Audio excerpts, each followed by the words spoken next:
کتاب توحید. یہ صحیح بخاری کی روایت ہے جو میں نے پیش کیا ہے.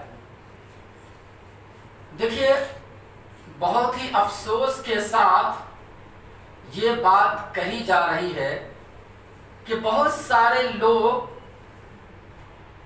اس بارے میں سوال پوچھتے ہیں کہ مولوی صاحب مجھے بتائیے کفار و مشرکین کی پرب تہوار میں یا عیسائیوں کی کرسمس ڈے کے موقع پر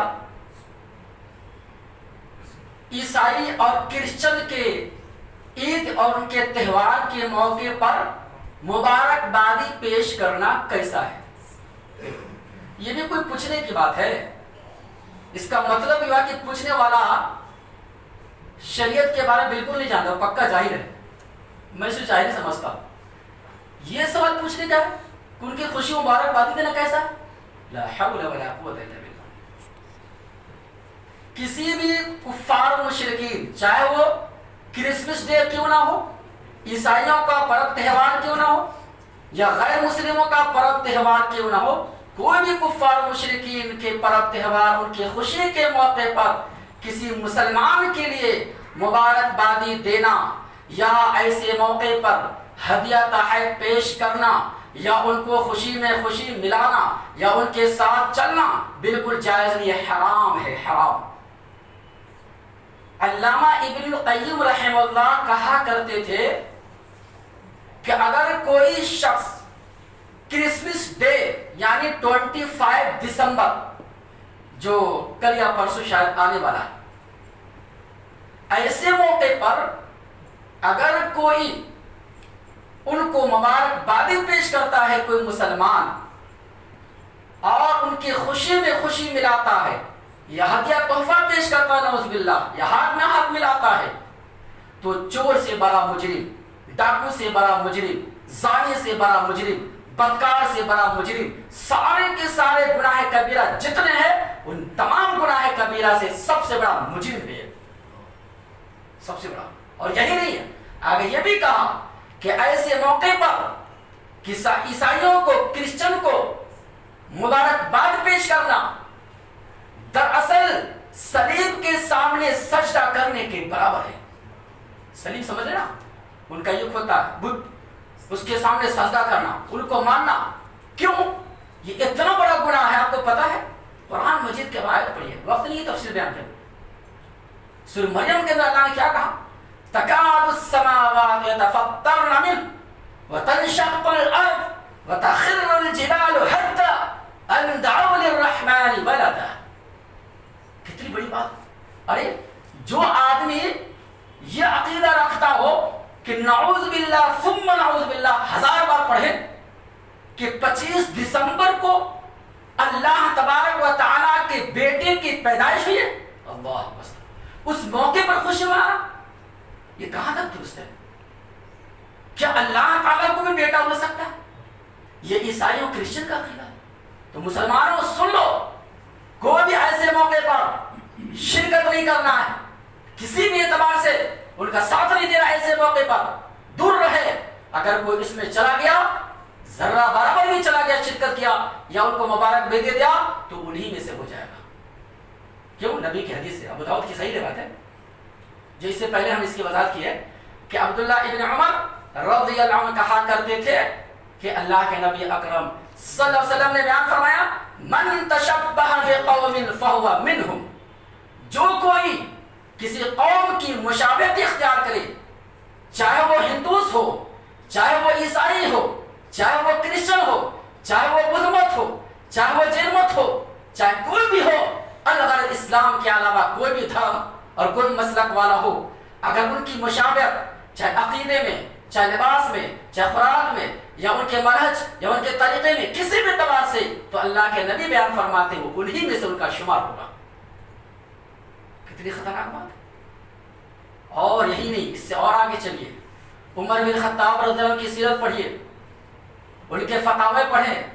ایک دفعہ ایسے موقع پر پوچھا گیا امیر المومنین عمر بن خطاب رضی اللہ عنہ سے کہ اے امیر المومنین بتائیے، اگر کوئی مسلمان، کوئی انسان کرسمس ڈے کے موقع پر عیسائیوں کے پرب تہوار 25 دسمبر کے موقع پر کوئی اگر کوئی ہدیہ پیش کر ان کو مبارکباد دے نعوذ باللہ تو کیسا ہے؟ عمر بن خطاب رضی اللہ عنہ غصے میں آ کر کہنے لگے تم ہدیہ کی بات کر رہے ہو؟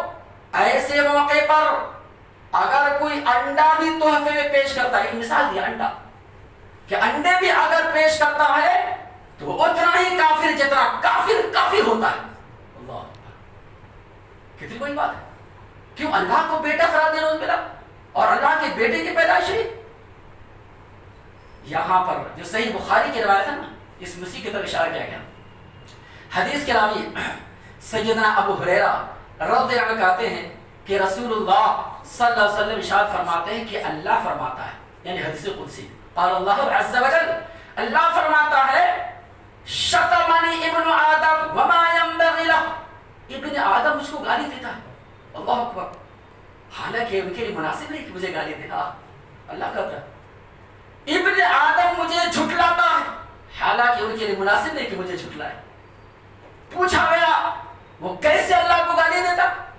سوال کیا گیا تو نبی اکرم صلی اللہ علیہ وسلم کہتے ہیں مجھ کو گالی دینا یہ ہے کہ کوئی یہ عقیدہ رکھے یا کوئی یہ کہے کہ اللہ کو بیٹا ہے، اللہ الصمد لم یلد ولم یولد ولم یکن لہ کفوا احد، اللہ تعالیٰ بے نیاز ہے، اللہ تعالیٰ کو نہ کوئی اولاد ہے، نہ وہ کسی کا باپ ہے، نہ وہ جنا ہے اور نہ وہ جنتا ہے اور نہ سے کوئی جنا گیا ہے، اللہ اس سے پاک ہے، سبحانہ وتعالی عما یشرکون، اللہ تعالیٰ پاک ہے، برتر ہے ہر اس عیب سے، ہر اس برائی سے، ہر اس شر سے جس کو یہ لوگ شریک ٹھہراتے ہیں۔